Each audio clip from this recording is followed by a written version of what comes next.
পৃথিবীর অদ্ভুত সব প্রাণীদের তালিকা করতে বসলে শুরুর দিকেই থাকবে আই। এটি লেমুর প্রজাতির একটি প্রাণী যারা মাদাগাস্কারের রেন ফরেস্টে বসবাস করে। তাদের মুখ ও দাঁতের গঠন ইঁদুরের মতো, আবার কানগুলো দেখলে যেন মনে হয় বাদুড়। প্রাইমেট বর্গের সবচেয়ে বড় নিশাচর প্রাণী আই। প্রাণীজগতে আজকে থাকছে অদ্ভুত এই প্রাণীটির গল্প।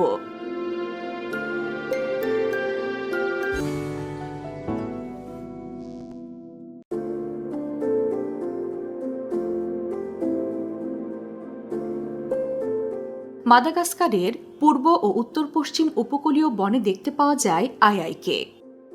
এরা এমন জায়গায় থাকতে পছন্দ করে যেখানে উঁচু উঁচু ও বৈচিত্র্যময় গাছ থাকে। লেমুরের অন্য প্রজাতি দিনের বেলা সক্রিয় থাকে এবং রাতে বিশ্রাম করে, কিন্তু আই সক্রিয় থাকে রাতের বেলায়। আই লেমুর প্রজাতির অন্যান্য প্রাণীর তুলনায় আকারে ছোট। এদের দৈর্ঘ্য 3 ফুটের মতো হয়ে থাকে, যার অর্ধেকটা জুড়েই থাকে তাদের লেজ। এদের দুটি বিশেষ শারীরিক বৈশিষ্ট্য কান ও হাতের আঙ্গুল। এরা গাছের বাকলে কান পেতে অনেক সূক্ষ্ম শব্দ শুনতে পায়। তাদের হাতের একটি আঙ্গুল থাকে খুবই চিকন এবং লম্বা। এটি দিয়ে তারা গাছের বাকলে শব্দ করে পোকার খোঁজে। কাঙ্ক্ষিত শিকারীটির সন্ধান পেলে তারা এই লম্বা চিকন আঙ্গুল দিয়ে সেটি গাছের গর্ত থেকে বের করে আনে। আই সর্বভোগ প্রাণী।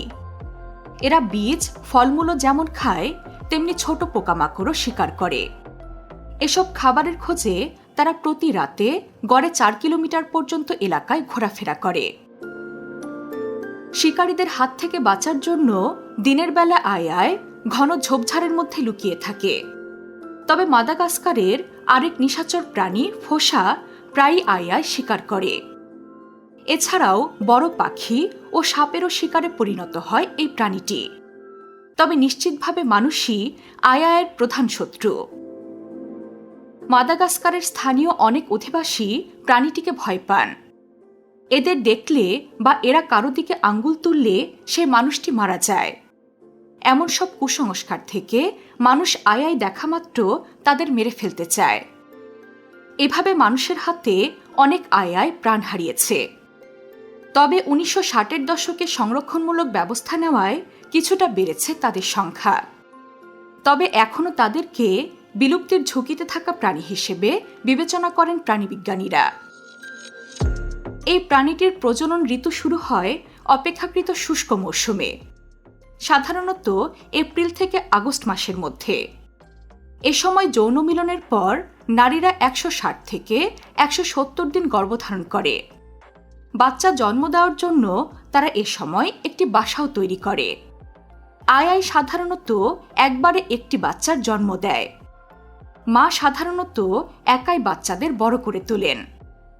কয়েক মাস পর বাচ্চারা স্বাধীনভাবে চলাচল শুরু করে। বন্য পরিবেশে আই 10 থেকে 15 বছর পর্যন্ত বাঁচতে পারে।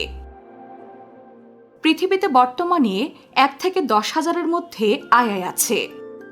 এদের অস্তিত্ব এখনও হুমকির সম্মুখীন বলে মনে করেন প্রাণীবিজ্ঞানীরা।